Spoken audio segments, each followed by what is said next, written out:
Hi friends, मैं मोहम्मद भारमल आपका welcome करता हूं मेरी खुद की चैनल यूट्यूब की मोहम्मदी कंप्यूटर्स में।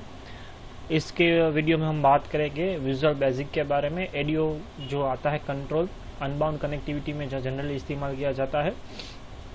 अनबाउंड कनेक्टिविटी आखिर क्या होती है कि जो कुछ भी डेटा होता है वो हमारा वेरिएबल में स्टोर होता है। वेरिएबल में ही जो कुछ भी रिकॉर्ड अपडेशन, डिलीशन, इंसर्ट जो कुछ भी करना होता है वो वेरिएबल में ही होता है और बाद में वो डेटाबेस में स्टोर हो जाता है। बिना कोई टाइम वेस्ट किए मैं प्रोजेक्ट पे मूव करता हूँ। इस ट्यूटोरियल में हम छोटा सा एक प्रोजेक्ट बनाएंगे बिलिंग सिस्टम के बारे में, जो आपको एक बेसिक कॉन्सेप्ट क्लियर करवा देगा कि अगर खुद का अगर आपको एज अ कॉलेज में या फिर कहीं भी और जगह आपका खुद का एक प्रोजेक्ट बनाना चाहते हैं और प्रोजेक्ट आखिर क्या होता है वो कुछ भी आपको मालूम नहीं है, तो आप बेसिक कॉन्सेप्ट सब क्लियर कर पाएंगे with help of this tutorial. छोटी सी मैंने डेटाबेस एक बनाई है, वो मैं आपको बता देता हूँ कौन सी मैंने बताई है। यहाँ पे मैंने बिल नाम की एक डेटाबेस मैंने पहले से बना के रखी है, जहाँ पे ice cream, pizza, burger, drink, bill, login, एक एक्स्ट्रा टेबल सभी मैंने बनाई है। पिज़्ज़ा की सपोज हम बात करें तो पिज़्ज़ा का नाम, उसकी प्राइस और उसका यूनिक आईडी, जो ड्रिंक्स के बारे में, और एक फूड जोन सपोज एक फूड काउंटर, तो आप एक डिफरेंट सभी चीज़ें परचेस करके उसका बिल जो कुछ भी बनाएंगे वो इसमें स्टोर होगा। यहाँ पे सभी आइटम्स की डिटेल स्टोर होगी। योर लॉगिन डिटेल का एक टेबल है, ये यहाँ पे जो कुछ भी यूज़र नेम और हमने स्पेसिफाई किए है वही प्रोजेक्ट को एग्जीक्यूट कर पाएंगे, एक्सेस कर पाएंगे। डिज़ाइन के बारे में अगर हम बात करें तो मैंने बेसिक डिज़ाइन पहले से करके रखी हुई है। आप जो एक टाइम बचाने के लिए, just saving of a time for that, start करते हैं। जो कुछ भी डिज़ाइनिंग में कोई जो एक्स्ट्रा चेंजेस कुछ भी मैंने किया है बाय अदर डिफ़ॉल्ट प्रॉपर्टीज़ में, मान लीजिए कि फॉर एग्जांपल एक एग्जांपल मैं देता हूँ अभी के लिए कि जो अभी आप फॉर्म देख रही है बिलिंग सिस्टम में, आप बर्गर के लिए यहाँ पे बर्गर हम दिखाएंगे सभी। तो यहाँ पे ये फॉर्म की जो बॉर्डर स्टाइल है वो मैंने यहाँ पे चेंज की है, देख लेते हैं। यहाँ पे जो डिफ़ॉल्ट स्टाइल प्रॉपर्टी आती है वो होती है साइजेबल। यहाँ पे मैंने फिक्स डायलॉग किया है। जैसे जैसे प्रोजेक्ट आगे बढ़ेगा उसके बारे में हम बात करते चलते हैं। स्टार्ट करते हैं। यहाँ पे एक मैंने मॉड्यूल लिया है, मॉड्यूल पे हम सभी वेरिएबल डिक्लेरेशन स्टोर करेंगे एज अ पब्लिक और प्राइवेट में डिफरेंट क्या होता है। प्राइवेट अगर आप कोई भी एक वेरिएबल बनाते हैं तो जो हमारा फॉर्म होता है उसी फॉर्म में हम इस्तेमाल कर पाएंगे, प्रोसीजर में इस्तेमाल कर पाएंगे ज़्यादा से। अगर आप पब्लिक उसे डिक्लेयर करते हैं तो पूरे प्रोजेक्ट में उसका इस्तेमाल कर पाएंगे, कहीं भी फॉर्म में, कहीं भी दूसरे मॉड्यूल में, कहीं भी कंट्रोल पे, कहीं भी आप उसका इस्तेमाल करते हैं। सबसे पहले अनबाउंड कनेक्टिविटी के लिए आपको यहाँ पे क्या रेफरेंस सेट करना होता है। वो प्रोजेक्ट मेनू में रेफरेंस में जाके यहाँ पे आप मैंने ऑलरेडी सिलेक्ट कर दिया है माइक्रोसॉफ्ट एक्टिवएक्स डेटा ऑब्जेक्ट 2.6, वो आपको सबसे पहले ऐड करने का होता है। वो आपका अगर आप थोड़ा सा स्क्रॉल करें तो माइक्रोसॉफ्ट वर्ड की जो कुछ भी सीरीज आती है यहाँ पे आप सभी देख सकते हैं। यहाँ पे 2.5 और 2.7 के बीच में 2.6 आता है। मैंने वो पहले से सिलेक्ट करके रखा, इसलिए वो आपको सिलेक्टेड आइटम्स पहले ऊपर ही दिखाई दिया जाएगा। अब सबसे पहले डेटाबेस कनेक्ट करने के लिए आपको एक कनेक्शन वेरिएबल की ज़रूरत होगी। तो यहाँ पे जनरली जो हम डीम वर्ड लिखते हैं उसकी जगह हम लिखेंगे पब्लिक। वेरिएबल सिलेक्ट करते हैं CON as a ADODB dot connection. तो यहाँ with help of this variable हम हमारे डेटाबेस को एक्सेस करेंगे। Public RICE as ADODB dot record set. यहाँ पे सभी टेबल्स के रिकॉर्ड सेट बनाने ज़रूरी है, क्योंकि तभी हम इंडिविजुअल वेरिएबल की मदद से हम इंडिविजुअल टेबल को एक्सेस कर पाएंगे। एक बेसिक में हमेशा ये याद रखने की ज़रूरत है कि कनेक्शन पूरे प्रोजेक्ट में एक ही बार होना चाहिए और रिकॉर्ड सेट मल्टीपल होने चाहिए। अगर आपने 10 टेबल बनाए हैं, 15 टेबल या 50 टेबल, तो सभी टेबल्स एक ही डेटाबेस के अंदर होने चाहिए, डिफरेंट डेटाबेस नहीं होनी चाहिए। और सभी टेबल्स के लिए आपको एक डिफरेंट रिकॉर्ड सेट बनाने की ज़रूरत होती है। रिकॉर्ड सेट और कनेक्शन ये याद रखना है कि कभी भी क्लोज नहीं होना चाहिए। अगर आप प्रोजेक्ट को एंड करते हैं, कम्प्लीटली उसे क्लोज करते हैं, तभी वो अपने आप कनेक्शन क्लोज हो जाएगा, लेकिन बीच में कहीं भी कनेक्शन या रिकॉर्ड सेट क्लोज नहीं होना चाहिए। रिफ्रेश कराते हैं वो बात अलग ही है, लेकिन क्लोज स्टेट में कहीं भी नहीं आना चाहिए। तो जितने भी टेबल मैंने बनाए हैं वो यहाँ पे पहले सबसे पहले वेरिएबल लिख लेते हैं।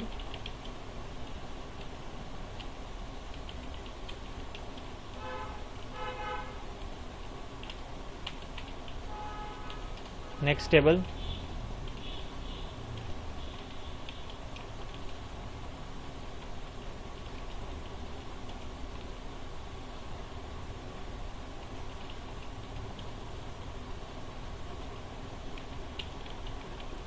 जो वेरिएबल नेमिंग है वो रूल्स होते हैं, उसमें मैंने थोड़ा सा चेंज किया है। वो मैंने चेंज किया है कि जो कुछ भी सेकंड वर्ड से स्टार्ट होगा, सॉरी कुछ गलती है यहाँ पे, पब्लिक का स्पेल गलत है। जो सेकंड वर्ड होगा उसमें जनरली मैं सेकंड वर्ड से फर्स्ट अल्फ़ाबेट कैपिटल लूँगा। मान लीजिए यहाँ पे आर पिज़्ज़ा है तो आर मैंने स्मॉल रखा, वो एज अ फर्स्ट वर्ड मैंने रिकॉर्ड सेट कर लिया। पिज़्ज़ा का फर्स्ट अल्फ़ाबेट पी कैपिटल में, क्योंकि वो रीडेबल फॉर्मेट हो जाता है। तो कंट्रोल के जब भी आप कुछ भी नेम देते हैं, जैसे कमांड बटन की बात करें तो हम CMD ओके लिखते हैं, तो CMD स्मॉल में और ओके का ओ अल्फ़ाबेट कैपिटल में लिखेंगे, जिससे यूज़र को एक आसानी रीडेबल हो जाता है, पढ़ने में आसानी हो जाती है। दूसरे जो कुछ भी वेरिएबल्स हमें बनाने हैं उसके बारे में बात करें। पब्लिक,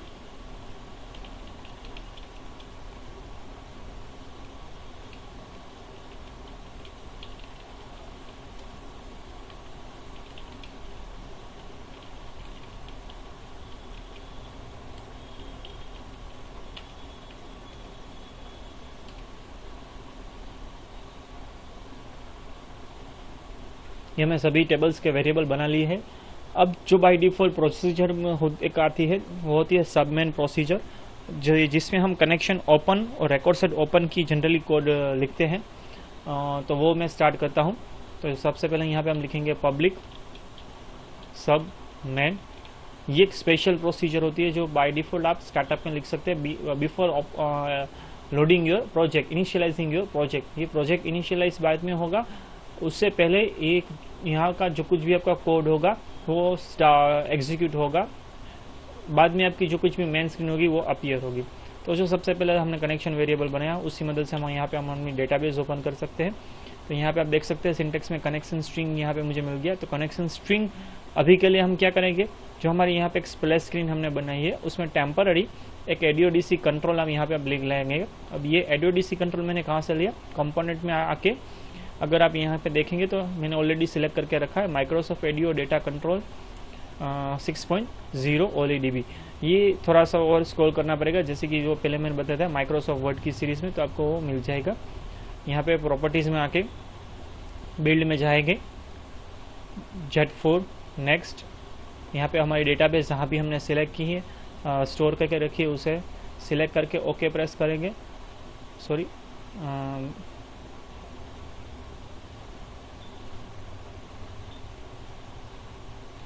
अब यहाँ का जो कुछ भी पाथ है कनेक्शन स्ट्रिंग वो हमें मिल गई है। ओके दीजिए, कैंसिल दीजिए, कोई मीनिंग नहीं है क्योंकि हमें वो डिलीट ही करना है बाद में। फिर भी हमें टेम्पररी उसे ओके देना होगा क्योंकि ओके मैंने दिया है। एक और पार्ट इसमें हम बताऊंगा मैं आपको। अब जो कनेक्शन स्ट्रिंग है यहाँ पे हम पेस्ट कर देंगे। उससे पहले एक हमें स्टेटमेंट लिखना होगा, set CON is equal to new connection. ये लिखने से क्या होगा, आपकी मेमोरी इनिशियलाइज हो जाएगी क्योंकि हमारा प्रोजेक्ट अभी हमने लोड नहीं किया है। बिफोर लोडिंग द प्रोजेक्ट हमें सभी वेरिएबल की मेमोरी अलोकेट करनी होगी। तो ये सेट स्टेटमेंट से आपकी मेमोरी इनिशियलाइज हो जाएगी। बाद में जो दूसरा हम रियली प्रोजेक्ट कॉन्सेप्ट भी क्लियर कर रहे हैं, तो यहाँ पे जो पाथ डेटाबेस का आया है वो स्टैटिक पाथ आया है। स्टैटिक पाथ मतलब कि अगर आप घर पे प्रोजेक्ट बना रहे हो और किसी और जगह पे आप प्रोजेक्ट को ले जाएंगे तो ये पाथ डिफरेंट होगा। आप C ड्राइव में बना रहे हैं तो घर पे कहीं और जगह D ड्राइव होगा, तो ये आपका वर्क नहीं करेगा। तो इसे डायनामिक करने के लिए हम क्या करेंगे, यहाँ पे डबल कोटेशन बीच में एम्परसेंड में हम एक स्पेशल पार्ट लिखेंगे app.path। ये app क्या है, प्रोजेक्ट रिलेटेड जो कुछ भी ऑप्शंस आते हैं वो app में आते हैं और यहाँ पे आते हैं प्रोजेक्ट प्रॉपर्टीज़।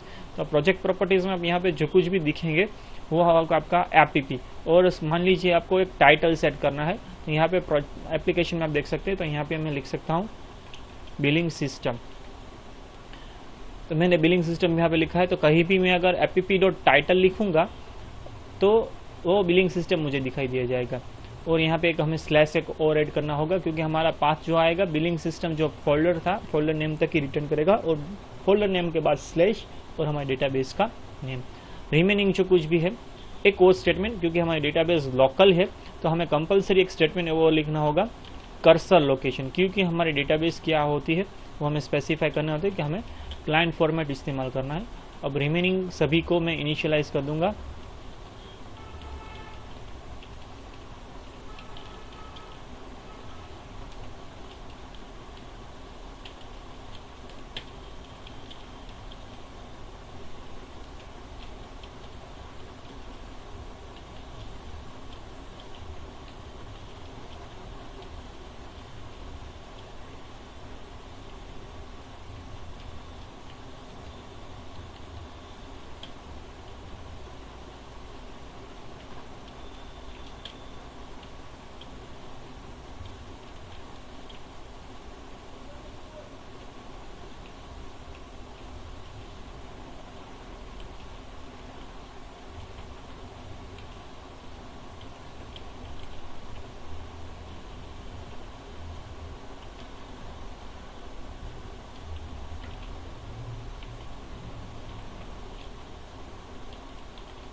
एक और बात कहनी रह गई, आप जब भी वेरिएबल इस्तेमाल करते हैं तो वीबी में इम्प्लिसिट और एक्सप्लिसिट का जो कॉन्सेप्ट आता है, इम्प्लिसिट माने विदाउट वेरिएबल डिक्लेरेशन आप वेरिएबल को इस्तेमाल कर सकते हैं, डेटा टाइप स्पेसिफाई करने की कोई ज़रूरत नहीं। ऐसा वेरिएंट वो अपने आप डेटा टाइप कंसिडर कर लेगा। अगर वो स्ट्रिंग है या फिर इंटीजर है, स्ट्रिंग है तो वो शायद +22 कैरेक्टर स्टोर हो गए, और अगर इंटीजर है तो वो 16 बाइट्स ऑक्यूपाई हो गए।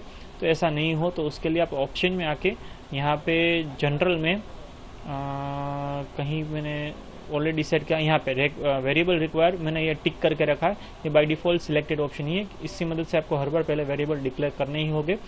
जो ऑप्शन एक्सप्लिसिट का जो स्टेटमेंट आता है सभी फॉर्म में हम मैन्युअली लिखते हैं, वो अब लिखने की ज़रूरत नहीं है सभी फॉर्म में। कंपलसरी विदाउट डिक्लेरेशन आप वेरिएबल इस्तेमाल नहीं कर पाएंगे।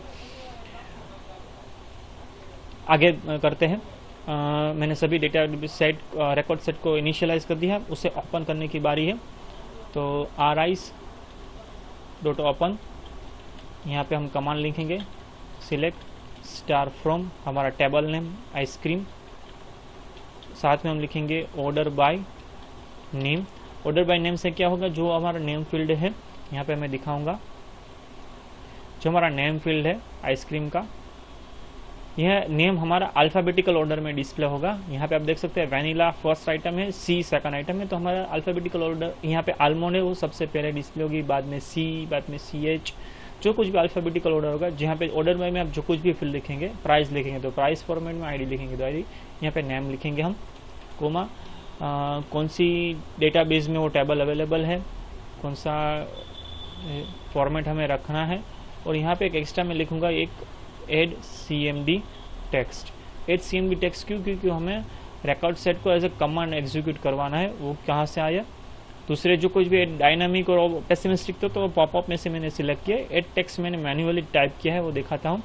अगर आप यहाँ पे देखेंगे प्रॉपर्टीज़ में रिकॉर्ड सोर्स में, तो आप यहाँ पे देख सकते हैं CMD टेक्स्ट टेबल, और यहाँ पे टेबल सिलेक्ट करेंगे तो आप डायरेक्टली टेबल को सिलेक्ट कर पाएंगे। और अगर CMD टेक्स्ट लिखेंगे तो आपको यहाँ पे जो कुछ भी कमांड होगा वो कमांड टाइप आउट करना होगा। तो हम कमांड एग्जीक्यूट करवा रहे हैं तो इसलिए हम यहाँ पे लिखेंगे CMD टेक्स्ट। अब इसकी कोई ज़रूरत नहीं है, अब इसे मैं डिलीट कर देता हूँ। सभी को इन्हें ओपन करवाना होगा। आइस के बाद है बर्गर, ड्रिंक, पिज़्ज़ा, बिल और लॉगिन। ये सभी हमारे वेरिएबल्स डिक्लेयर हो गए हैं। अब हमें सबसे पहले जो दिखानी है वो हमें स्प्लैश स्क्रीन दिखानी है after initialising of basic variables. तो यहाँ पे हम सबसे पहले हमारी जो स्प्लैश स्क्रीन का नेम है वो है FRM splash.show, वो हम यहाँ पे नेम लिखेंगे। तो और दूसरा जो चेंज है यहाँ पे प्रोजेक्ट प्रॉपर्टीज़ में आके यहाँ पे हमें सबमेन सिलेक्ट करना होगा। बाय डिफ़ॉल्ट यहाँ पे सबमेन नहीं होगा, दूसरा कुछ नाम होगा, तो यहाँ पे सबमेन सिलेक्ट करना होगा, तभी ये हमारा बेसिक जो कोड है वो एग्जीक्यूट होगा। रिफ्रेश करता हूँ, कुछ एरर आई, ऑब्जेक्ट रिक्वायर्ड स्प्लैश का स्पेलिंग गलत है, यहाँ पे S आता है। देखिए हमारी स्प्लैश स्क्रीन यहाँ पे ओपन हो गई है। मैंने उसमें बेसिक थोड़ा सा कोड करके रखा है, इसलिए ये हमारा फॉर्म ओपन हो गया। स्प्लैश स्क्रीन का जो कुछ भी कोड है जो मैंने ऑलरेडी करके रखा है वो मैं डिलीट करता आता हूँ। अब स्प्लैश स्क्रीन का क्या होता है कि स्प्लैश स्क्रीन में जब भी यूज़र कोई सपोज मान लीजिए कहीं भी क्लिक करता है या फिर कोई भी की प्रेस करता है तो हमारा जो कुछ भी लॉगिन फॉर्म है वो अपने आप ओपन हो जाना चाहिए, और या फिर हमें कोई भी एक प्रोग्रेस बार प्रोवाइड करनी है। तो प्रोग्रेस बार तो आपने देखी होगी, जो विंडोज़ एक्सपी में at the starting time booting time आपको एक छोटी सी ब्लू स्ट्रिप आपको दिखाई देती है। ऐसा प्रोग्रेस बार अगर आपको स्प्लैश स्क्रीन में रखना है तो आप रख सकते हैं। उसके बारे में हम नेक्स्ट वीडियो में बात करेंगे। इस वीडियो में इतना ही। प्रोजेक्ट के बारे में मैं शॉर्ट वीडियो ही क्रिएट करूंगा जिससे आप इजीली देख पाए, डाउनलोड कर पाए। इसका कोड भी अगर होगा तो मैं आपको अवेलेबल करूंगा। इस वीडियो में इतना ही। पूरा वीडियो देखने के लिए बहुत बहुत धन्यवाद। अगर वीडियो में आप कुछ नया जानते हैं, नया सीखते हैं तो प्लीज़ कमेंट कीजिए, लाइक कीजिए, चैनल को सब्सक्राइब कीजिए, तभी मुझे मालूम पड़ेगा कि आप मेरे वीडियो को पसंद कर रहे हैं। लाइक करना मत भूलिए, शेयर करना मत भूलिए। वीडियो पूरा देखने के लिए आपका बहुत बहुत धन्यवाद।